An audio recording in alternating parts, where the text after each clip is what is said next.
जाति आधारित गणना में सम्मिलित प्रगणकों, पर्यवेक्षकों एवं कर्मियों, आप सभी का स्वागत है।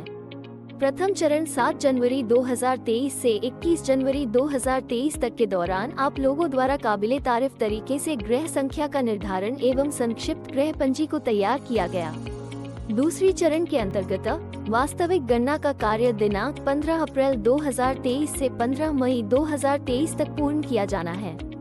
इस चरण के दौरान प्रत्येक परिवार व्यक्ति के व्यक्तिगत, सामाजिक, शैक्षणिक एवं आर्थिक आंकड़े प्रपत्र और मोबाइल ऐप दोनों के माध्यम से एकत्रित किए जाने हैं।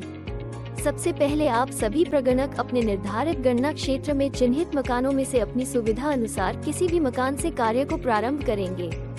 इस कार्य में आपको एक गणना प्रपत्र भरना है जिसके 4 भाग हैं। 1 लोकेशन विवरण, 2 आंकड़ा संकलन, 3 विकल्प एवं कोड, 4 स्वघोषणा एवं हस्ताक्षर।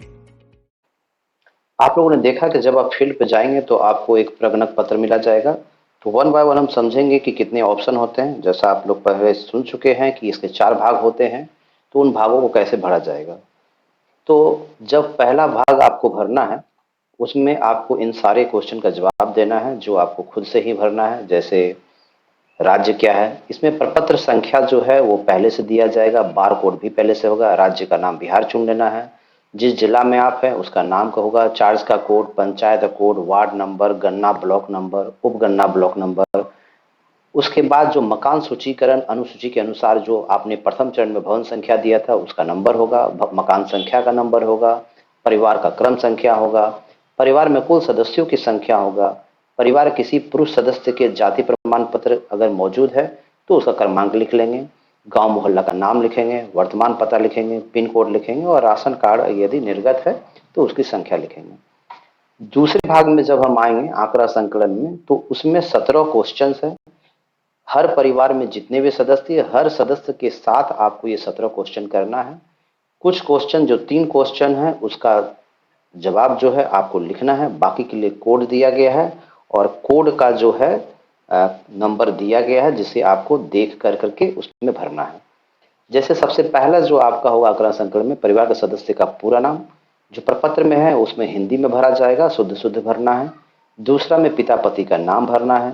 तीसरा में परिवार के प्रधान के साथ संबंध, यानी जो आपने पहले नाम लिखा, हालांकि इसमें लिखने के दौरान आप किसी का नाम पहले लिख सकते हैं, लेकिन अगर सिस्टमेटिक रखेंगे तो कोड लिखने में आसानी होगा।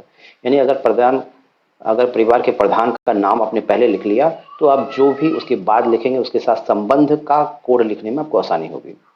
उसके बाद आयु वर्ष में, जैसे अगर आयु 24 वर्ष है तो कोड में 024 लिखाएगा।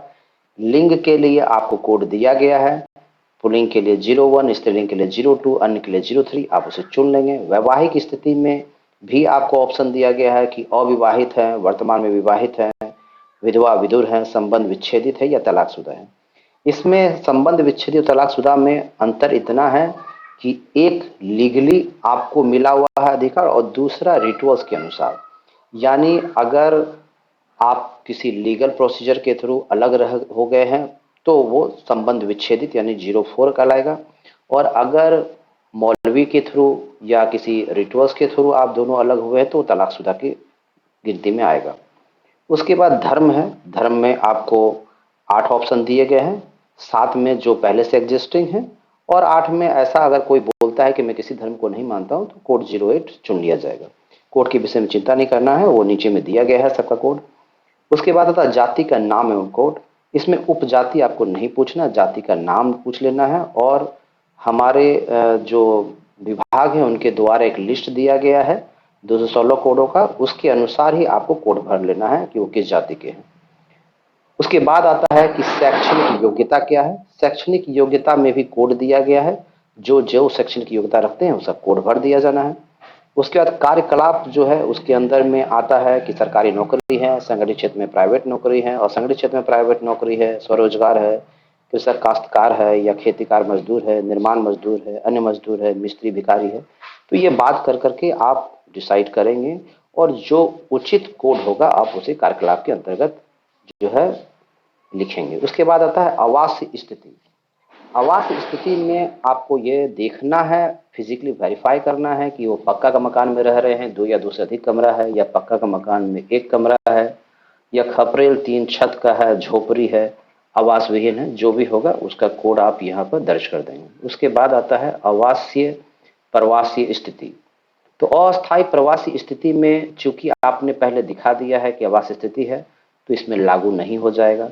लेकिन अगर आवास स्थिति में आपने आवास विहीन भरा है, जो हम लोगों ने बेघर परिवार का भी कुछ डाटा उठाया था, तो उसके बाद ही ये आवास प्रवासी स्थिति के अंतर्गत आएगा कि बिहार के अन्य स्थान पर नौकरी या रोजगार है, बिहार के अन्य स्थान पर शिक्षा है। तो जो भी आपको उचित लगता है, बातचीत करने के दौरान पता चलता है, आप उसके बारे में यहाँ पर कोड से दर्ज करेंगे। इसमें ध्यान देने वाली बात है, जैसे इसमें जो कोड है, अब जैसे मैं गया, एक परिवार का सदस्य में सबको दिखाया गया, लेकिन उसका बेटा बाहर पढ़ता है। तो बेटा बाहर पढ़ता है तो आवास स्थिति तो पिता के वजह से उसका आ जाएगा, लेकिन जब उसका खुद का अस्थायी प्रवास स्थिति होगा, इस पर ध्यान देने बात है बार बार। अगर बेघर परिवार है तो पूरी तरह से वो आवास विहीन कहला जाएगा और उसके बाद ही अकॉर्डिंगली होगा। लेकिन यहाँ पर ऐसी भी स्थिति है कि जब मैं गया तो 4 सदस्य में 3 सदस्य वहाँ रहते हैं, लेकिन चौथा सदस्य जो है बाहर रहता है।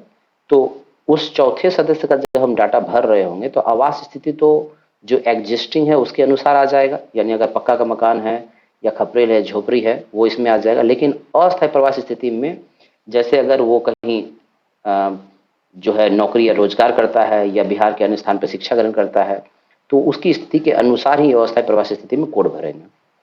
कंप्यूटर और लैपटॉप में 3 ऑप्शन दिए गए हैं।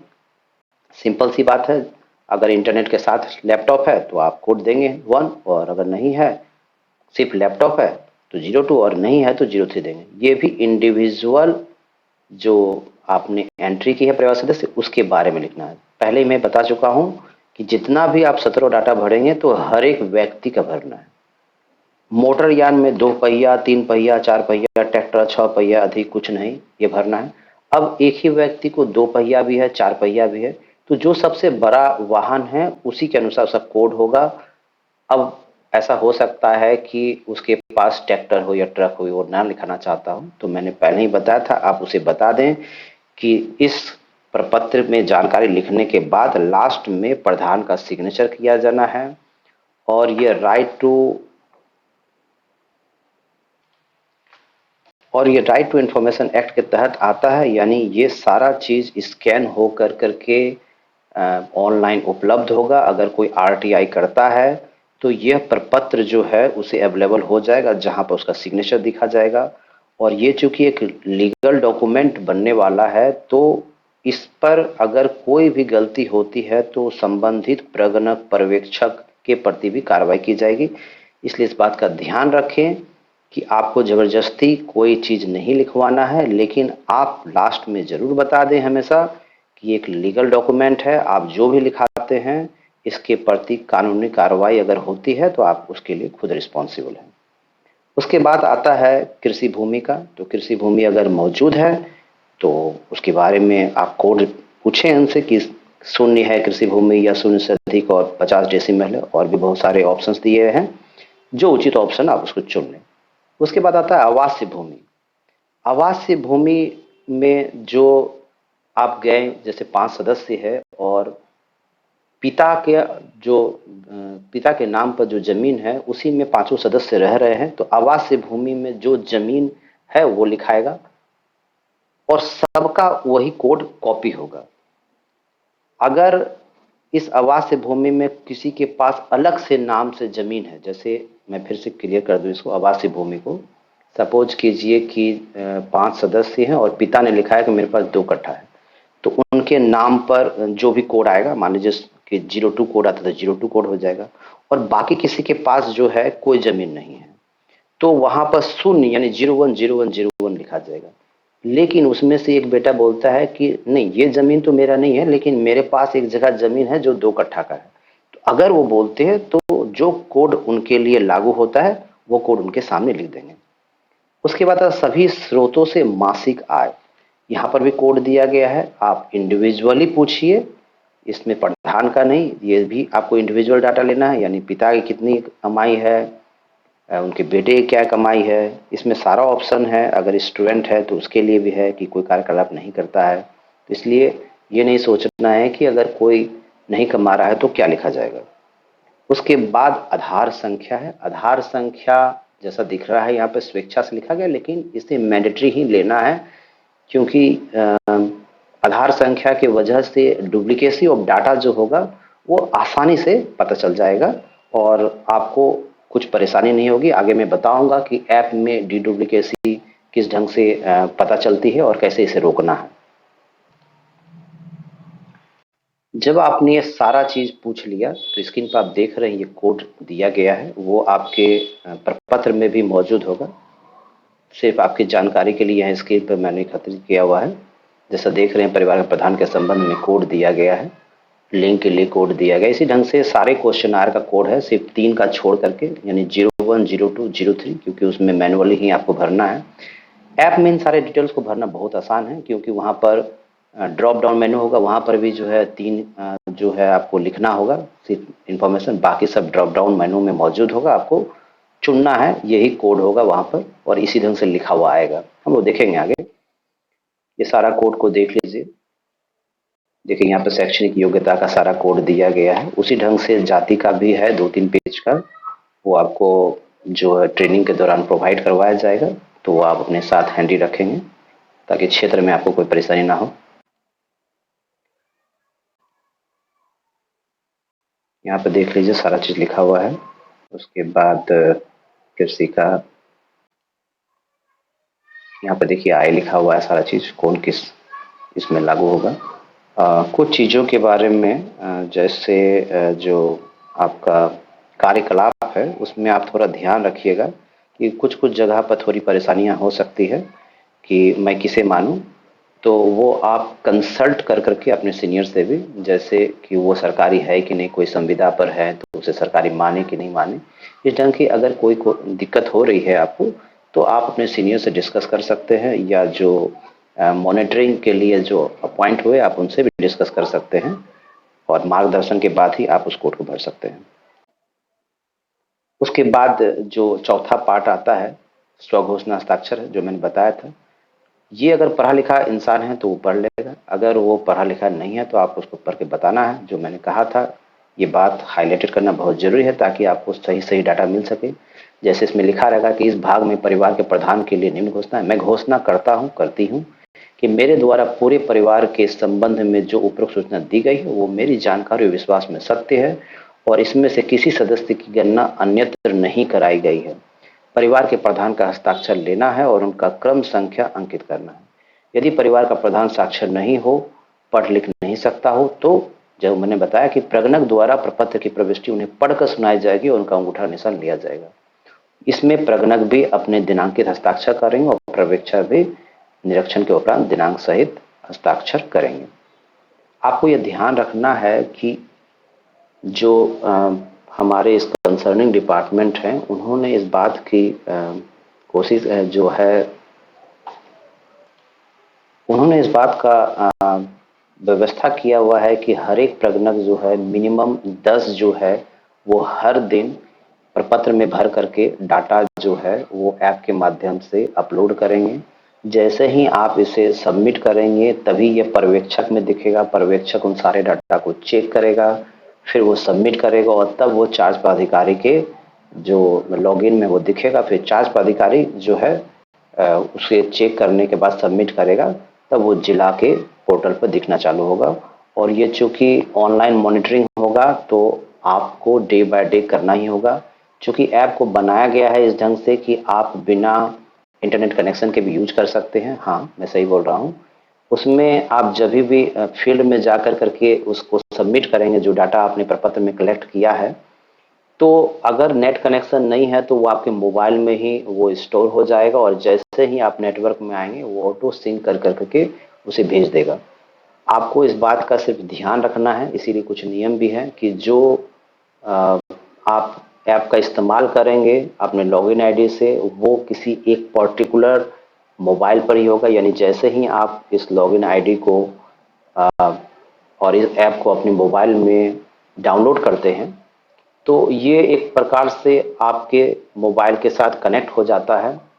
अब अगर आपने through out the process mobile change किया तो आपका जो पहले का किया हुआ कार्य है वो लॉस्ट हो सकता है और आपको काफ़ी दिक्कत हो सकती है।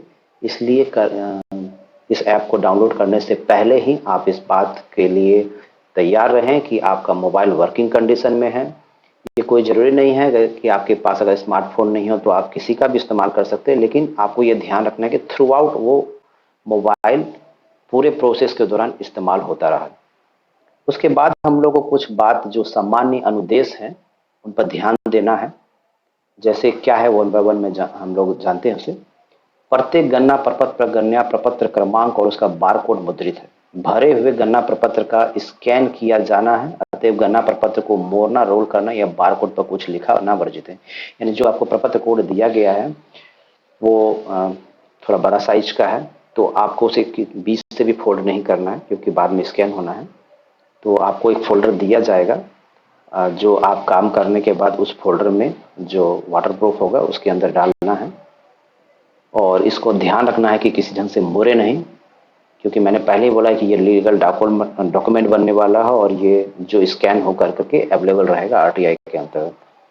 उसके बाद है एक गणना प्रपत्र क्रमांक पर एक परिवार के आंकड़ों का संकलन किया जाएगा। यानी हर एक परिवार के लिए एक यूनिक जो है बारकोड के साथ जो है ये गणना प्रपत्र होगा। तो आप इसमें गलती नहीं कर सकते हैं क्योंकि ये दोबारा सीट अवेलेबल नहीं होगा। अगर आपको लगता है कि भरने के दौरान गलती हो जाएगी तो आप जीरोक्स का इस्तेमाल कीजिए, थोड़ा काम बढ़ जाएगा आपका क्योंकि लास्ट में सिग्नेचर भी लेना है। तो अगर आपको सुविधा लगता है कि नहीं, पहले मैं फोटोकॉपी पर ही इस कार्य को संपादित कर लूंगा और उसके बाद इसे भरूंगा ताकि मुझसे गलती ना हो, तो आप ऐसा भी कर सकते हैं। नहीं तो आप एक छोटा सा सीट रख सकते हैं क्योंकि कुछ नाम ही तो लिखना, बाकी कोड तो आपको लिखना है। तो आप पहले उस कॉपी पर लिख लीजिए जो भी पूछते हैं और उसके बाद उसको कॉपी कर लीजिए उसी जगह पर, तो आपका समय बच जाएगा। बस इस बात का ध्यान रखना है कि किसी तरह का व्हाइटनर या किसी तरह का कोई भी डिस्टॉर्शन इसका नहीं किया जाना है। अब यहाँ पर परिवार से तात्पर्य क्या है, तो ये सारा चीज़ हम लोग पहले ही प्रथम चरण में डिस्कस कर चुके हैं, तो बहुत ज़्यादा इस पर फोकस करने की जरूरत नहीं, फिर भी मैं पढ़ देता हूँ। परिवार से तात्पर्य व्यक्ति को समूह से है जो अस्थायी रूप से एक ही रसोई से भोजन करते हैं। इसमें हम लोगों ने पहले ही परिवार क्या होगा उसके आधार पर मकान और भवन संख्या दे दिया है, तो बहुत ज़्यादा इसमें डिस्कस करने वाली कोई बात नहीं है। किसी परिस्थिति में एक व्यक्ति या परिवार गणना एक से अधिक स्थानों पर नहीं की जाएगी। यहाँ पर मैं फोकस करना चाहूँगा कि ऐसा देखने में आया है कि कुछ लोगों ने 2 जगह पर अपना एंट्री करवा लिया है। तो वैसे लोगों से जब आप इंटरेक्ट करेंगे तो करने से पहले ही आपको बता देना है कि किसी एक जगह का ही डाटा रहेगा।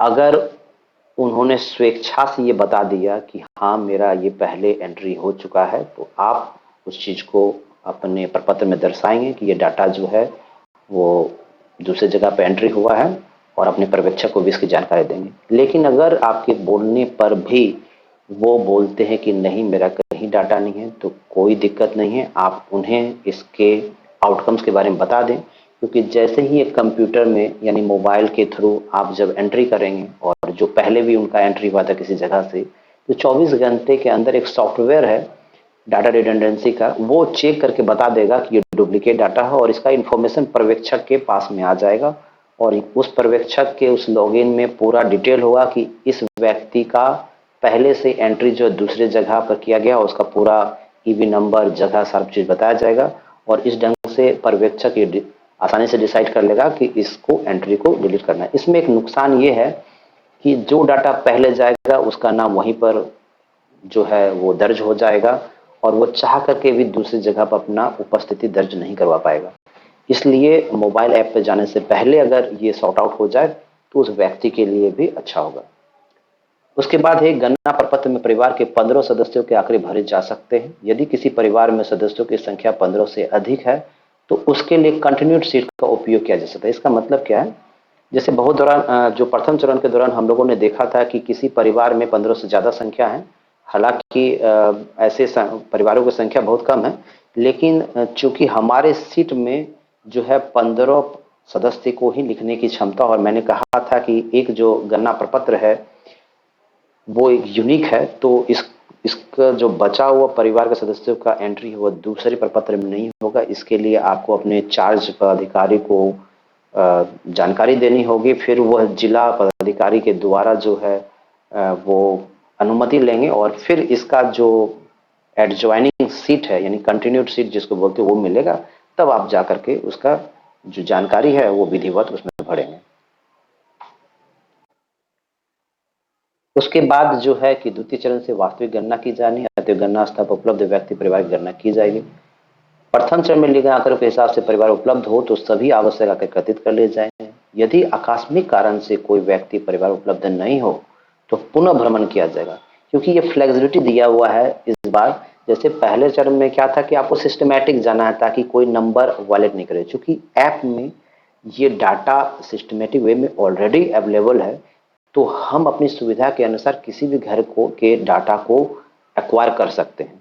तो अगर मैंने 2 घर का किया और तीसरा घर जो है उसमें व्यक्ति मौजूद नहीं है, तो मैं अपना काम कंटिन्यू रखूंगा चौथे घर से।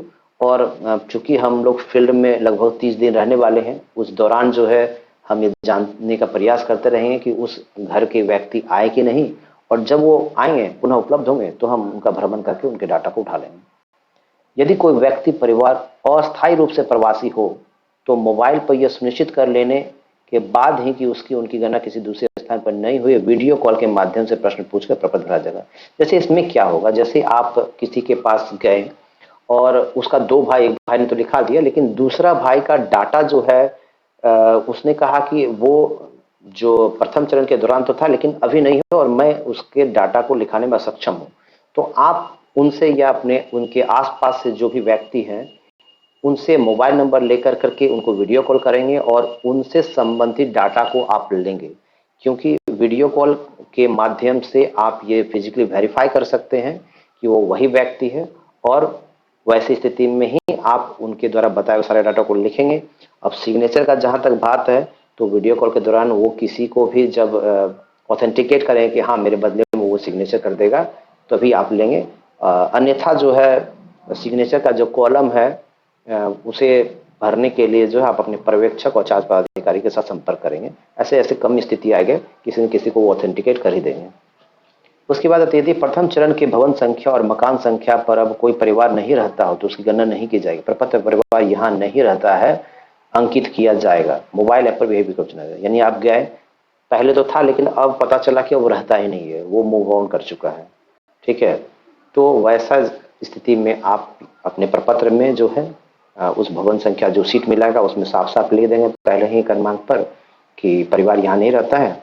और ऐप में भी ये व्यवस्था है, जब आप ड्रॉप डाउन मेनू में जाएंगे तो वहाँ लिखा रहेगा परिवार अपने यहाँ आता, जैसे आप चुनेंगे तो बाकी कोई इन्फॉर्मेशन आपको भरना नहीं होगा। उसके बाद आता है कि सामान्य निर्देश में प्रथम चरण में सर्वेक्षण किए गए किसी परिवार में यदि किसी सदस्य की मृत्यु हो गई हो या कोई सदस्य स्थायी रूप से प्रवासी हो गया हो तो उनका आंकड़ा प्रपत्र में नहीं भरा जाएगा। मोबाइल ऐप में वे प्रावधानित विकल्प चुना जाएगा। जैसे अगर मैं गया और उसमें से कोई सदस्य की मृत्यु हो गई है तो जब आप उस सदस्य का डाटा भरना चाहेंगे तो नाम लेंगे, आप रिलेशनशिप लेंगे, और जैसे ही प्रपत्र में तो आप उसको भर करके एक बार भर करके आप लिख सकते हैं कि इनकी मृत्यु हो चुकी है। और जब आप ऐप में जाएंगे तो जैसे आप नाम भरेंगे उसके बाद जो है वो आएगा जीवित नहीं का ऑप्शन, तो जीवित नहीं जैसे आप चुनेंगे तो आपको बाकी कोई डाटा उसका भरना नहीं है। इसलिए आप प्रपत्र में भी पूरा डाटा लेने से बचें, क्योंकि वो है ही नहीं तो कौन देगा डाटा। दूसरा है कि प्रथम चरण के बाद नए नाम के रूप में, अब यहाँ पर एक बात ध्यान देना है कि ऐसा सिचुएशन हो सकता है कि 2 महीना के दौरान कोई नया बच्चा पैदा हुआ हो या किसी की शादी हुई हो और नया सदस्य जो है बहू के रूप में आए, तो इन 2 महीना में जो हुआ है उसी का नाम जोड़ने का प्रावधान है। यानी अगर बच्चा 2 महीना से ज्यादा का है तो किसी भी परिस्थिति में अगर वो छूट भी गया था तो उसका डाटा नहीं भरा जाएगा। आप नहीं भर सकते हैं, आप सिर्फ इस बात को जो है अपने पर्यवेक्षक के थ्रू चार्ज पदाधिकारी तक पहुंचा सकते हैं और अंतिम निर्णय उनका होगा। लेकिन जो बच्चा 2 महीने के बीच में पैदा हुआ है या जिनकी शादी हुई है और उनकी घर में एक नई सदस्य आई है, उसको जोड़ने के जो प्रावधान जो है वो पर्यवेक्षक को दिया गया है। यानी आप सारा डिटेल प्रपत्र में भरेंगे लेकिन ये आपके ऐप में यानी प्रगणक के ऐप में मौजूद नहीं होगा। जब आप ये सीट जो डे के लास्ट में सबमिट करते हैं और जब पर्यवेक्षक उसको सर्च करेंगे तो सपोज कीजिए कि पहले 4 ही परिवार के सदस्य थे, अब उसमें से 6 हो गया, तो पर्यवेक्षक वो देखेगा ना कि आपके प्रपत्र में 2 का एंट्री है, तो वहां पर तो आपने उम्र भी लिखा है, तो उम्र से पता चल जाएगा। और आपने ये भी मेंशन किया हुआ है ना कि जो नई शादी हुआ है तो उसका भी एक छोटा सा इंडिकेशन लगाना है कि नया शादी के इसमें आया हुआ है, क्योंकि जब आप उसमें परिवार के सदस्य और पति का नाम लिखेंगे तो उससे पर्यवेक्षक को पता चल जाएगा। तो वैसी स्थिति में उनके ऐप में सदस्य जोड़ों की जो है वो ऑप्शन है, और उसके दौरान वो जब ऐड करेंगे तो आपने जो 17 क्वेश्चन जो भरा हुआ है उसी को वो भरेंगे, यानी आपको नहीं भरना होगा, उनको मैनुअली भरना होगा। क्योंकि प्रथम चरण के दौरान जो हम लोगों ने डाटा लिया था वो कंप्यूटर ऑपरेटर द्वारा भरा गया, इसी वजह से हमारे ऐप में दिखता है। क्योंकि ये दोनों डाटा अभी नया है तो ये ऐप में नहीं दिखेगा, तो पर्यवेक्षक को मैनुअली ये 17 डाटा जो है उसमें भरना पड़ेगा। उसके बाद जैसे ये मैंने लिखा गया, प्रथम चरण में भवन संख्या और मकान संख्या में कोई नया परिवार रहने आ गया हो, या प्रथम चरण के बाद कोई नया भवन या मकान बन गया हो और उसमें नया परिवार अस्थायी रूप से रहने आ गया हो, तो उसकी गणना की जाएगी। इस पर प्रथम चरण के चार्ज अधिकारी से संपर्क कर, यानी यहाँ पर यह भी व्यवस्था दी गई है कि पहले एक जमीन खाली था और चूंकि उसमें कंस्ट्रक्शन का काम चल रहा था तो प्रथम चरण में हम लोगों ने कोई नंबर नहीं दिया, लेकिन इस दौरान कंस्ट्रक्शन पूरा हो गया, उसमें रहने के लिए आदमी भी आ गए, तो आप उनका सारा डाटा लेंगे और ये रिपोर्टिंग फिर आप अपने ऐप में नहीं कर पाएंगे। ये रिपोर्टिंग आप पर्यवेक्षक के थ्रू अपने चार्ज पदाधिकारी को देंगे कि यहाँ पर एक मूव ऑन आ गया, फिर उनकी जांच की जाएगी, उनसे पूछा जाएगा कि कहीं उनका एंट्री था या नहीं। अगर उनका एंट्री नहीं था तो चार्ज स्तर पर इसे जोड़ा जाएगा, ये पर्यवेक्षक स्तर से भी नहीं होगा, चार्ज स्तर से जो है वो प्रक्रिया चलेगी और उसके बाद ही अनुमति मिल करके उसे ऐड किया जाएगा। प्रथम चरण में जिस प्रगणक पर्यवेक्षक के द्वारा गणना, इसमें सिंपल से ये बात लिखा हो कि किसी भी परिस्थिति में किसी भी प्रगणक और पर्यवेक्षक को इस कार्य से मुक्त नहीं किया जाएगा। अब सिर्फ एक ही रीजन है जो हमेशा होता है, अगर चिकित्सीय और अपरिहार्य कारण से कुछ प्रॉब्लम है तो फिर जिला पदाधिकारी से संपर्क करके लिखित स्वीकृति प्राप्त की जाएगी और तभी उसके बदले में किसी को डिप्यूट किया जा सकेगा। जब ये कार्य समाप्त हो जाएगा तो 1 जून 2023 तक चार्ज अधिकारी, जो आपने तो सब कुछ जमा कर दिया, ऐप में भी सबमिट कर दिया, पर्यवेक्षक को दिया, पर्यवेक्षक में सबमिट कर दिया, जो फिजिकल पेपर आपने पर्यवेक्षक को दिया है डे बाय डे, अब वो क्या करेंगे, जो आपने वाटरप्रूफ पैकेजिंग करके दिया है वो उसे रीऑर्डर करेंगे, यानी जो मकान संख्या का था उसके रूप में रीऑर्डर कर करके वो चार्ज अधिकारी को पहुंचाएंगे। ठीक है, और संबंधित जो कार्य होगा वो चार्ज पदाधिकारी द्वारा संपादित किया जाएगा। अब जो जाति वाला है कॉलम, उसमें बहुत सारे परिवार ऐसे भी होंगे जो बोलेंगे कि मेरा जाति जो आपके लिस्ट में वो मौजूद नहीं है, तो वैसी स्थिति में आपको एक क्वेश्चन करना है कि क्या आप दूसरे राज्य से हैं। अगर दूसरे राज्य से हैं तब तो एक कॉलम है अन्य 215 का भर के। अगर वो बोलेंगे नहीं मैं बिहार राज्य से हूँ लेकिन ये जाति जो है आपके द्वारा बताए गए लिस्ट में मौजूद नहीं है, उपजाति हमें नहीं जानना, जाति जानना है, तो वैसी स्थिति में आप अपने पर्यवेक्षक की सहायता से इमीडिएटली सीओ को आप इन्फॉर्म करेंगे, क्योंकि जाति संबंधित डिस्प्यूट के लिए सीओ को अपॉइंट किया गया है। सीओ फिजिकली वेरीफाई करेंगे कि उनका जो जाति है वो किस कैटेगरी में पड़ता है, किस स्थिति परिस्थिति में उनकी जाति जो है वो लिस्ट में नहीं आ पाई है, और जो मार्गदर्शन आपको प्राप्त होगा उसी के अनुसार आप उसमें कॉलम का कोड देंगे। उसके बाद आता है कि जो ये कार्य है ये तो पहले ही हो जाना चाहिए था, जो ये कार्य आप करेंगे तो ऐप में मैं इसके बारे में पूरा डिटेल दूंगा कि सबसे पहले जो है आपको गूगल स्टोर से ही इसे डाउनलोड करना है, ये कुछ दिनों में अवेलेबल हो जाएगा, और आप लोग को जो पहले से लॉगिन आईडी पासवर्ड दिया गया था उसी लॉगिन आईडी पासवर्ड से ये इस ऐप में आप इंटर कर सकोगे।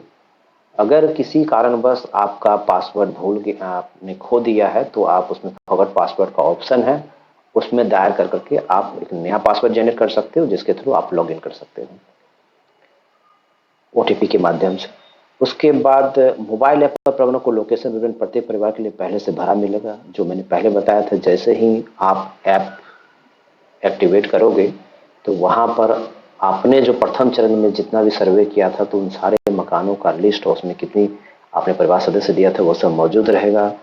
उसको बस क्लिक करना है और उसके अंदर इंफॉर्मेशन भरना है। जब आप उसे क्लिक करेंगे तो ऐप के स्क्रीन चेक में जब हम लोग देखेंगे तो उसमें 1 बाय 1 समझेंगे कि ऑप्शन रहता है प्रपत्र संख्या भरने का कि स्कैन करके भरा जा सकता है। तो उसके विषय में डिटेल में आगे हम बात करेंगे। प्रगणक द्वारा प्रत्येक दिन प्रविष्टि किए गए आंकड़े अगले दिन पर्यवेक्षक को उपलब्ध हो जाएंगे, जो मैंने बताया, क्योंकि आप अगर नेट में रहे होंगे और सबमिट हो गया तो वो सेम डे में अवेलेबल हो जाएगा, जो प्रयास करना ही है। और नहीं तो जैसे ही आप नेटवर्क में आएंगे तो वो सबमिट होकर करके फिर पर्यवेक्षक के पास आएगा। तो इसमें कुछ डिले हो सकता है, तो डिले होने पर कार्य जो है थोड़ा जो है जटिल हो जाएगा। इसलिए प्रयास करना है कि 5 बजे तक में ही जो भी आपने डाटा एक्वायर किया है उसे सबमिट कर दिया जाए। और चूंकि साथ साथ करेंगे तो होगा क्या कि एक पर्यवेक्षक के अंदर लगभग 6 प्रगणक होंगे।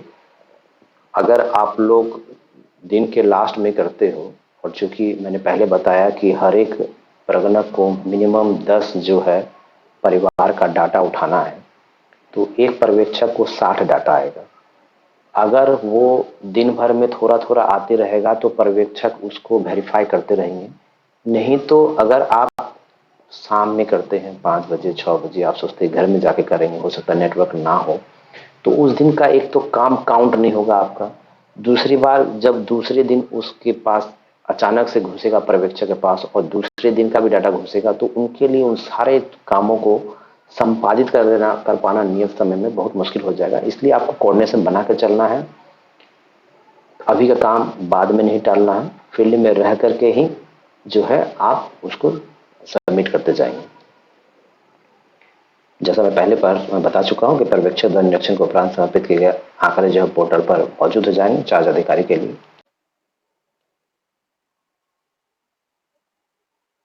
उसके बाद सहायक चार्ज अधिकारी द्वारा जाति प्रविष्टि की संपुष्टि की जाएगी, तब चार्ज अधिकारी द्वारा ग्राहकों को संपुष्ट कर रजिस्टर के मोबाइल पर ओटीपी प्राप्त करके पोर्टल पर आंकड़ा समर्पित किया जाएगा।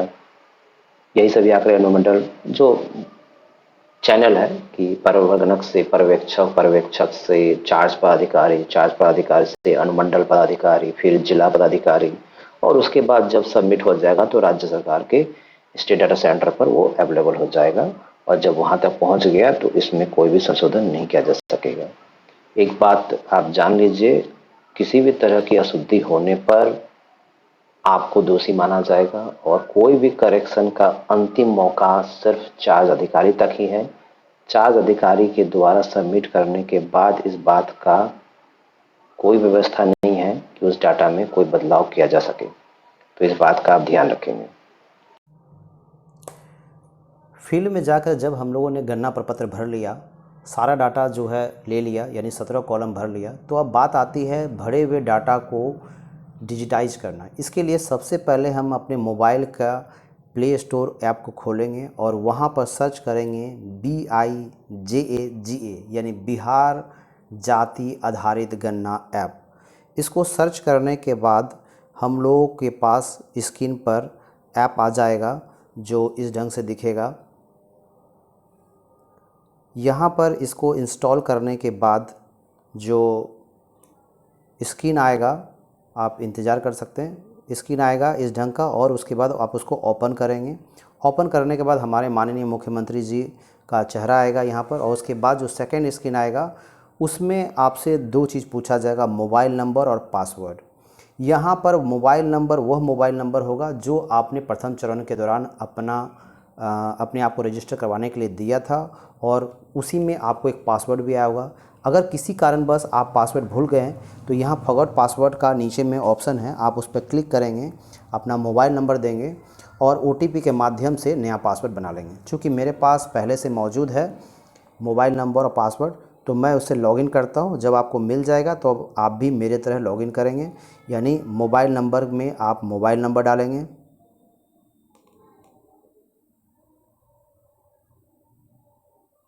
और पासवर्ड में जो आपको पासवर्ड दिया गया है या फॉरगॉट पासवर्ड के द्वारा जो आपने पासवर्ड बनाया है आप उसे देंगे।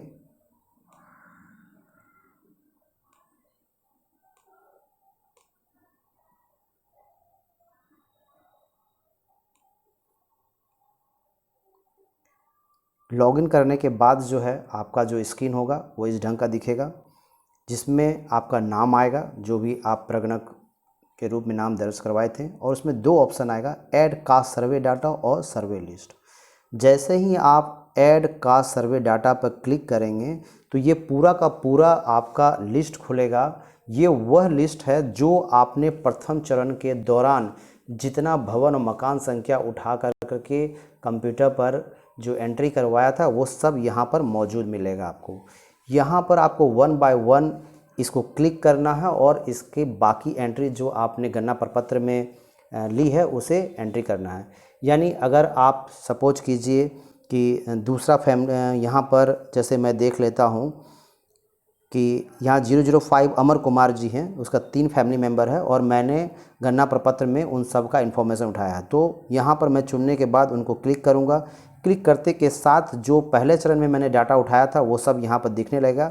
यानी डिस्ट्रिक्ट दिखेगा, चार्ज दिखेगा, पंचायत दिखेगा, किस वार्ड में है, किस इन्यूमरेशन ब्लॉक में है, सब इन्यूमरेशन ब्लॉक संख्या क्या है, हाउस होल्ड का मुखिया का नाम क्या है, सर्वे नंबर कितना था उसका, फैमिली का सीरियल नंबर कितना है, टोटल नंबर ऑफ़ मेंबर्स कितना है। यहाँ देखिए 3 मेंबर्स हैं, बिल्डिंग नंबर 5 है, हाउस नंबर 5 है।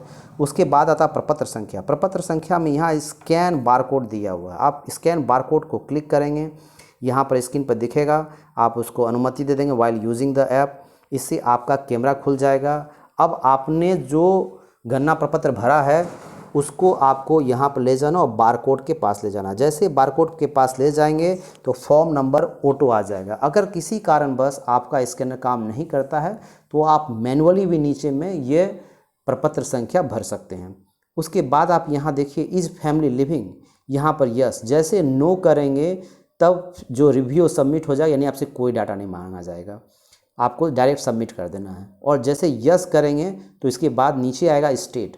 अगर वो बिहार का है तो बिहार रहने देंगे। अगर आपने प्रथम चरण में दूसरे स्टेट वाले को भी ले लिया तो यहाँ पर से आप उनका चुन लेंगे। इससे उनके बाकी का डाटा भी आपसे नहीं मांगा जाएगा। चूँकि हम लोगों ने अभी जो डाटा उठाया वो बिहार का निवासी है तो हम लोग यहाँ पर ऐड फैमिली मेम्बर करेंगे। ध्यान दीजिए इसमें कितने मेंबर थे, 3 मेंबर थे। तो तीनों के लिए जो आपने गणना प्रपत्र में 17 क्वेश्चन भरा है वो सारा क्वेश्चन यहाँ पर इंग्लिश में भरना होगा। ठीक है। तो जैसे फुल नेम आप गणना प्रपत्र में देखिए, सपोज कीजिए कि आपने दिया है मोहन, तो मोहन लिख दिया। उसके पिता का नाम दिया है आपने राम, तो मैं राम दे देता हूँ। अब डोमिसाइल यहाँ रहते हैं यहाँ नहीं रहते हैं। अगर आपने पहला ऑप्शन चुना यहाँ रहते हैं तो बाकी और इन्फॉर्मेशन मांगेगा। आपने दूसरा 1 नंबर चुना यहाँ नहीं रहते, तो जैसे आप क्लिक कीजिए देखिए आपसे कुछ नहीं पूछा, डायरेक्ट सेव और नेक्स्ट। उसी ढंग से अगर आप जीवित नहीं लिखते हैं तो भी आपके पास उसका बाकी डाटा नहीं माना जाएगा, जो मैंने गणना प्रपत्र भरने के दौरान आपको बताया था कि ऐप में एंट्री करना आसान है। तो यहाँ पर हम लोग कर लेते हैं यहाँ रहते हैं, और उसके बाद जो ऑप्शन आएगा relation with the head of the family, जो मैंने बताया था कि अगर मुखिया का पहले भरें तो रिलेशन भरना गणना प्रपत्र में आसान होगा। लेकिन ऐप में भरने के दौरान हम लोग कोई दिमाग नहीं लगाएंगे। जो गणना प्रपत्र में हम लोगों ने अच्छे से कोड भर लिया है उसको देख देख के बस कॉपी कैट करना है। जैसे मैं देखूंगा कि मोहन जी का राम के साथ क्या रिलेशनशिप है। सपोज कीजिए कि आपने गणना प्रपत्र में लिखा हुआ है कि वो पुत्र हैं, तो आप 3 नंबर चुन लेंगे। यानी यहाँ पर 2 ऑप्शन के बाद सब चीज़ ड्रॉप डाउन में अवेलेबल। जैसे वहाँ भी 3 लिखना था हम लोग, क्वेश्चन 1, क्वेश्चन 2, क्वेश्चन 4, यहाँ पर भी वही चीज़ 3 भरना है। जैसे एज, क्वेश्चन 4 में आपको एज भर देना है। सपोज कीजिए कि वो 24 साल के भर दिए। जेंडर चुन लेना है ड्रॉप डाउन से, यानी बाकी और कुछ नहीं लिखना, सब ड्रॉप डाउन से चुनते जाना है। मैरिटल स्टेटस सपोज कीजिए कि अविवाहित है वो। रिलीजन आपका हिंदू है। कास्ट नेम आपको यहाँ पर कुछ नहीं करना, जो आपने गणना प्रपत्र में भरने के दौरान जो संख्या दिया है आप उसको चुनिए। जैसे सपोज कीजिए कि आपने संख्या 122 दिया है, तो आप पूरा ढूंढिए मत, यहाँ तो सर्च कर लीजिए, यहाँ पर से 122 डायरेक्टली आ जाएगा, या फिर आप स्क्रॉल कर के 122 लिखिए, यहाँ देखिए और उसको चुन लीजिए। चलिए जल्दी से 122 पे पहुँच जाते हैं। 122 पे पहुँचने के बाद हम लोग उसको चुन लेंगे, वो अपने आप कास्ट नेम और कोड आ जाएगा। एडुकेशनल क्वालिफिकेशन सपोज कीजिए कि आपने भरा है कि ये स्नातक हैं, तो आप चुन लीजिए। यानी यहाँ पर कुछ नहीं करना है, जो आपने उठा लिया है उसी को देख देख करके भरते जाना है। यानी ऐप का इस्तेमाल करना बहुत ही आसान है। प्रोफेशन में अपने सरकारी नौकरी चुना है तो चुन लीजिए। रेसिडेंशियल स्टेटस में ये जो परिवार के मुखिया के नाम पर है वही होगा जो पहले डिस्कस कर चुके हैं हम लोग। टेम्प्रोरी माइग्रेंट अगर चूँकि वहीं रह रहा है तो लागू नहीं होगा। और अगर कहीं और शिक्षा ग्रहण कर रहा है तो आप इसको चुन सकते हैं जो आपने गणना प्रपत्र में भरा था। कंप्यूटर देख के लिख लीजिए जो आपने वहाँ पर दिया था। मोटर व्हीकल अगर आपने भरा है कि 2 पहिया है तो चुन लीजिए। एग्रीकल्चर लैंड अगर आपने चुना है कि शून्य है तो यहाँ पर भी चुन लीजिए। रेसिडेंशियल लैंड अगर भूमिहीन चुना है तो भूमिहीन कीजिए। लेकिन यहाँ पर देखिए, मैंने पहले ही इसको समझा चुका हूँ कि जो मुखिया है, मैंने बताया था कि अगर किसी परिवार में 4 सदस्य हो और मुखिया के नाम पर ही ज़मीन है तो उसका तो लिखाएगा, सपोज कीजिए 5 जैसे में तो 02 कोड लिखाएगा उसका, लेकिन बाकी लोग वहाँ रहते हैं लेकिन उनके नाम पर कोई ज़मीन नहीं है तो आप वो जो बाकी का एंट्री करेंगे उसमें भूमिहीन दिखाएंगे। ठीक है। मंथली इनकम अगर है तो ठीक है, लागू नहीं है तो आप 8 चुन लीजिए। आधार नंबर दीजिए और उसके बाद सेव एंड नेक्स्ट कीजिए। जैसे ही आप सेव एंड नेक्स्ट करेंगे तो आप ध्यान दीजिए फिर से वो खुल जाएगा, लेकिन एक अंतर होगा, अब सीरियल नंबर 2 आ गया। क्यों आ गया सीरियल नंबर 2? क्योंकि इस परिवार में आपने पहले दिखाया है और गणना प्रपत्र में लिया है कि 3 सदस्य रहते हैं और ये ऐप तब तक लूप के अनुसार चलता रहेगा जब तक कि आप पूरे परिवार के सदस्य का एंट्री नहीं कर देते हैं। तो चलिए हम दूसरे परिवार का भी एंट्री करते हैं। सपोज कीजिए कि इसका नाम है सीता और ये राम यहाँ रहते हैं। रिलेशन तो राम की पत्नी है। एज क्या है तो चुन लीजिए। जेंडर क्या है, जो भी है आप चुन लीजिए। वर्तमान में विवाहित है। रिलीजन हिंदू है। कास्ट जो आपने चुना था, क्योंकि परिवार का एक ही कास्ट होगा, अलग अलग नहीं होगा, तो 122 जो है हम लोग चुन लेते हैं। 122 हम लोगों ने चुना था तो हम लोग चुन लेते हैं। एजुकेशनल क्वालिफिकेशन में जो है जहाँ तक है, माने 12वीं कक्षा तक है तो वहाँ लिख लीजिए। प्रोफेशन अगर यहाँ गृहिणी है तो गृहिणी कर लीजिए, जो भी आपने भरा है गणना प्रपत्र में। रेसिडेंशियल स्टेट वो जो मुखिया का है उसी का जाएगा। टेम्परेरी माइग्रेशन लागू नहीं होता है, अगर है तो ये सब हम लोग डिस्कस कर चुके हैं, तो बस तुरंत हम लोग को इसे भर लेना है, इसमें समय नहीं लगाना है। कुछ नहीं है तो लागू नहीं होगा। आधार संख्या दीजिए, फिर सेव और नेक्स्ट कीजिए। देखिए फिर से आएगा, लेकिन इस बार अंतर क्या हुआ, सीरियल नंबर 3 हो गया। अब इसमें मान लीजिए कि हम लोग लिख देते हैं रोहन है या रीता कर लेते हैं। रीता है। फादर्स नेम वही हो जाएगा राम। यहाँ रहते हैं, सपोज कीजिए कि ये उसकी पुत्री है। एज 14 साल है। जेंडर स्त्रीलिंग है। मैरिटल स्टेटस अविवाहित है। रिलीजन हिंदू ही होगा। कास्ट क्या चुनेंगे हम लोग, 122, right. Now you are getting me. 122 हो गया। एजुकेशनल क्वालिफिकेशन जो भी है आप चुन लीजिए। प्रोफेशन में स्टूडेंट है तो विद्यार्थी चुन लीजिए। रेसिडेंशियल फिर पिता का जो था वही होगा। टेम्पररी माइग्रेंट लागू नहीं होगा इसमें। कंप्यूटर नहीं है इनके पास। मोटर व्हीकल भी कुछ नहीं है। एग्रीकल्चर लैंड शून्य है। रेसिडेंशियल लैंड भी नहीं है। और मंथली इनकम लागू नहीं होगा क्योंकि स्टूडेंट है, मान लीजिए। फिर आप आधार नंबर दीजिए।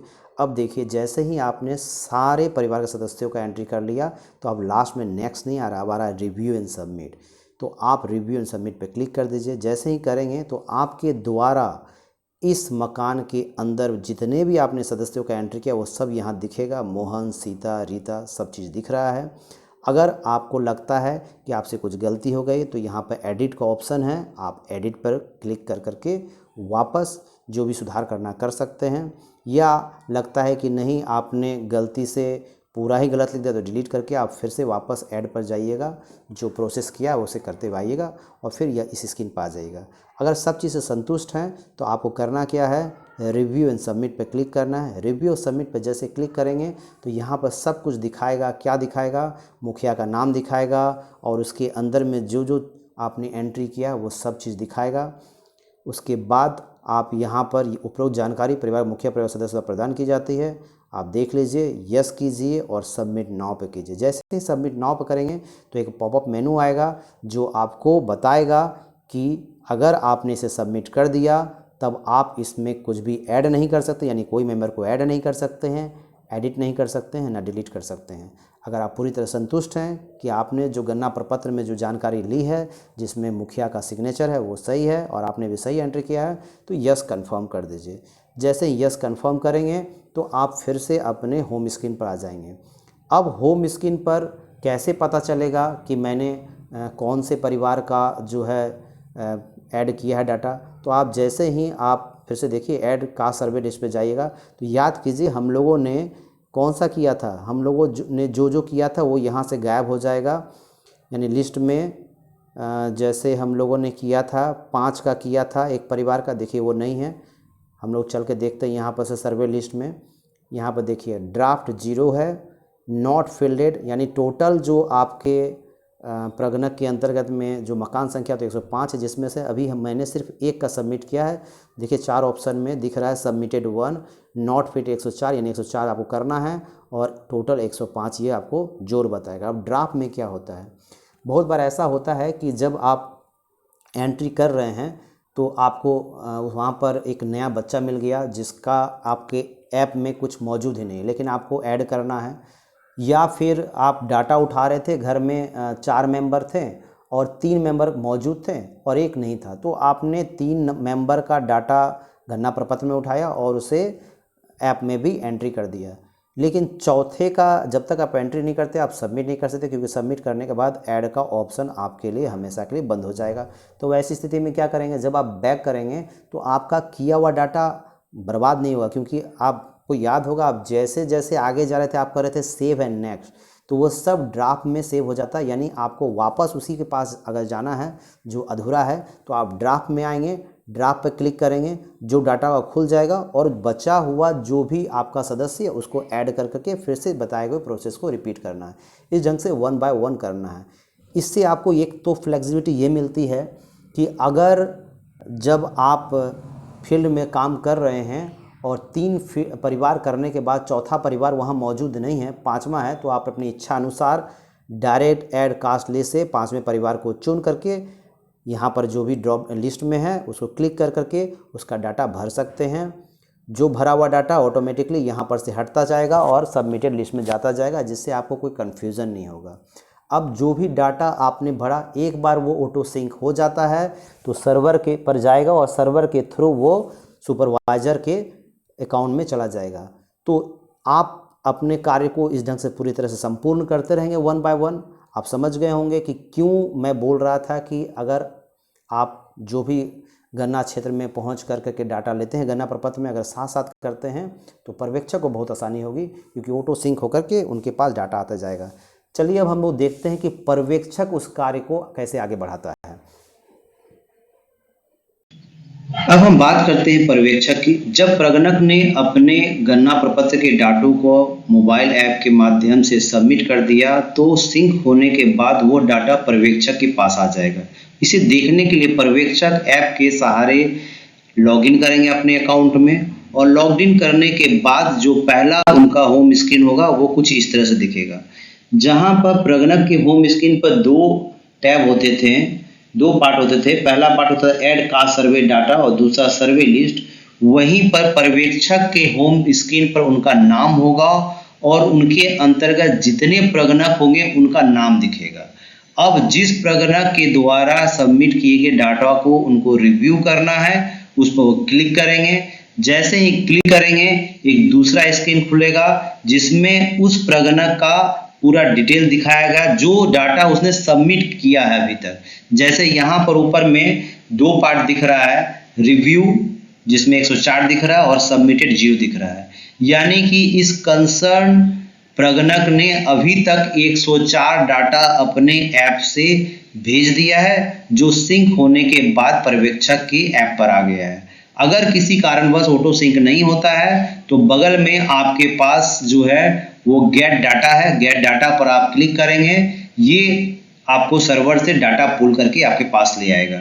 उसके बाद करना क्या है, जिस ढंग से प्रगणक 1 बाय 1 सारे डाटा को फिल कर रहे थे, पर्यवेक्षक डाटा को फिल नहीं करेंगे, उसे क्लिक करके वो रिव्यू करेंगे। अगर उनको लगता है कि नहीं इसमें कुछ संशोधन की जरूरत है, एडिट की जरूरत है, तो वो मैनुअली एडिट कर लेंगे। बहुत बार ऐसा सिचुएशन होता है कि फील्ड में कि प्रगणक ने सबमिट कर दिया और सबमिट करने के बाद कोई आया कि मेरा जो ये इन्फॉर्मेशन था वो मैंने गलत लिखा दिया, वो इन्फॉर्मेशन ये होना चाहिए। अब प्रॉब्लम यह है कि प्रगणक उसे सुधार नहीं सकते हैं, तो वैसी स्थिति के लिए ही पर्यवेक्षक को एडिट करने का ऑप्शन दिया गया है। तो वो प्रगणक अपने पर्यवेक्षक को बोलेंगे कि ये मकान संख्या का जो ये डाटा है उसे चेंज करना है, और पर्यवेक्षक उसे वेरीफाई करने के बाद अपने ऐप से एडिट कर देंगे। उसके बाद जो है जैसे ही वो इसको रिव्यू करने के लिए आए, टैब पर क्लिक करेंगे तो आप देखेंगे कि ये स्क्रीन इस ढंग का खुल गया है जिसमें उसका इंफॉर्मेशन दिखा रहा है। उसके बाद यहाँ पर रिव्यू एंड नेक्स्ट है, उस पर क्लिक करेंगे, जिसके बाद जो स्क्रीन है वो इस ढंग से आ जाएगा। यानी यहाँ पर पूछा जा रहा है कि आपने जो इंफॉर्मेशन चेक कर लिया है आप सही पा रहे हैं, तो आप यस कीजिए और सबमिट नाउ कीजिए। जैसे ही यस करके सबमिट नाउ करेंगे पर्यवेक्षक, तो एक स्क्रीन यहाँ पर ऐसा आ जाएगा जो फिर से उन्हें बताएगा, जैसे प्रगणक को बताया जा रहा था कि एक बार आप सबमिट कर देते हैं इस डाटा को तो आप इसमें कोई भी संशोधन नहीं कर सकते हैं। तो अगर आपको लगता है कि आपने सारा कंफर्मेशन कर लिया है तो यस कंफर्म पर क्लिक कीजिए। जैसे ही क्लिक करेंगे तो आपके यहाँ पर लिस्ट ऑफ फैमिली मेंबर्स आ जाएगा, यानी जिस फैमिली के अंदर, जिस मकान के अंदर आपने फैमिली को किया, तो जैसे ही आप रिव्यू कर लेंगे तो ग्रीन लाइन से कवर अप हो जाएगा। यानी इसका मतलब है कि आपने उस मकान संख्या के अंतर्गत इस व्यक्ति का इंफॉर्मेशन रिव्यू कर लिया है। अगर आप ध्यान से देखें तो नीचे में एक टैब भी है, ऐड मेंबर। जैसा मैंने बताया था कि अगर प्रगणक अपने फील्ड में जाने के दौरान ये देखेंगे कि कोई नया बच्चा या नई फैमिली मेंबर जो है बहू के रूप में आ गई है, तो वो उसका इंफॉर्मेशन तो गणना पत्र पर उतार सकते हैं लेकिन उसे ऐड नहीं कर सकते हैं। तो जब ये इंफॉर्मेशन प्रगणक के द्वारा पास आउट होकर के पर्यवेक्षक के पास जाएगा तो इसी ऐड मेंबर को क्लिक कर करके सारे इंफॉर्मेशन को पर्यवेक्षक भरेगा जिस ढंग से प्रगणक भरता था, और उसके बाद सबमिट कर दिया जाएगा। यानी इसमें प्रगणक को कोई रिव्यू नहीं करना होगा, ये रिव्यू चला जाएगा आपके चार्ज पदाधिकारी के पास। उसके बाद मैंने ये भी बताया था कि बहुत बार आपके समझाने के बावजूद जो है कुछ ऐसे व्यक्ति होंगे जो ये बोलेंगे नहीं मैंने कहीं पर भी सर्वे नहीं करवाया, आप मेरा लिख दीजिए। तो वैसे स्थिति में जैसे ही आप डाटा को सबमिट करेंगे और उसका इंफॉर्मेशन पर्यवेक्षक पर आएगा, जैसा कि आप पिंक कलर में देख रहे हैं, वो यहाँ पर इस ढंग से कलरफुल हो जाएगा और जो बताएगा कि डुप्लीकेट डिटेल्स मौजूद है, यानी ये डाटा पहले से फिल किया हुआ है। अब पर्यवेक्षक के पास क्या है, एडिट का ऑप्शन है। एडिट कर करके वो उसको रिव्यू कर सकते हैं कि इंफॉर्मेशन सही है कि नहीं, और नहीं तो उसको यहाँ से डिलीट कर देंगे। यदि उन्होंने कहा कि नहीं मेरा डाटा अभी भी सही है, मैंने नहीं करवाया है, उसे बार बार समझाया जाएगा। लेकिन समझाने के बावजूद अगर वो नहीं मानते हैं तो यहाँ पर से उचित कार्रवाई करते हुए डिलीट किया जा सकता है। अगर आप डिलीट नहीं भी करते हैं, सबमिट करते हैं, तो डाटा रिडंडेंसी के वजह से वो कुछ समय के अंतराल में अपने आप डिलीट हो जाएगा। और मैंने बताया था अपने आप डिलीट होने का सबसे नुकसान है कि आप अपने मनचाहा जगह पर अपना प्रेजेंस उपस्थित नहीं करवा पाएंगे। इस ढंग से यह प्रक्रिया जो पर्यवेक्षक है बार बार करेगा। मैंने पहले ही बताया था पर्यवेक्षक के लिए ये थोड़ा जो है डिफिकल्ट है, क्योंकि 6 प्रगणक जो भी काम कर रहे हैं वो सब डाटा पुल होकर पर्यवेक्षक के पास आ जाएगा। इसलिए मैं बार बार बोलूंगा प्रगणकों को कि जैसे ही आप डाटा गणना प्रपत्र में लेते हैं आप उसे मोबाइल पे फीड करके सबमिट कर दीजिए, ताकि रियल टाइम में जो है वो पर्यवेक्षक के पास आ जाए और वो उसे काफी ज्यादा समय मिल पाए उसे रिव्यू करने का। वरना होगा यही कि 6 प्रगणक मिलकर 10-10 डाटा करेंगे। अब 10-10 परिवार का डाटा अगर गया तो आप समझ सकते हैं कि 60 परिवार हो गया उनके पास, और 60 परिवार के अंदर अगर एवरेज 5 सदस्य भी होगा तो 300 इंफॉर्मेशन इनके पास आ गया, और ना चाहते हुए भी 300 इंफॉर्मेशन को इन्हें खोल करके वेरीफाई करना ही पड़ेगा। तो आप समझ सकते हैं कि अगर एक दिन का काम को दूसरे दिन पर टाला गया तो कितनी मुसीबत हो सकती है आपकी पूरी टीम को। इसलिए आप लोग कोऑर्डिनेशन के साथ काम करें, जो भी काम करें आप उसे सबमिट करते जाएं, ताकि समय रहते सारे चीजों को क्रियान्वित किया जा सके। धन्यवाद वीडियो देखने के लिए, और मैं उम्मीद करूंगा कि जो इन्फॉर्मेशन मैंने आप लोगों को दिया है वो सही है। और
अंत तक वीडियो देखने के लिए बहुत बहुत धन्यवाद। आशा करता हूं कि आपको यह वीडियो काफ़ी सूचनाप्रद लगा होगा और यह आपके काम में सहायक साबित होगा। अगर वीडियो अच्छा लगा हो तो इस चैनल को सब्सक्राइब कर लीजिएगा और कमेंट सेक्शन में अपना नाम, ब्लॉक और पंचायत जरूर लिखिएगा। अगर कोई सुझाव हो तो वो भी बता सकते हैं। पुनः धन्यवाद। Keep watching, keep learning.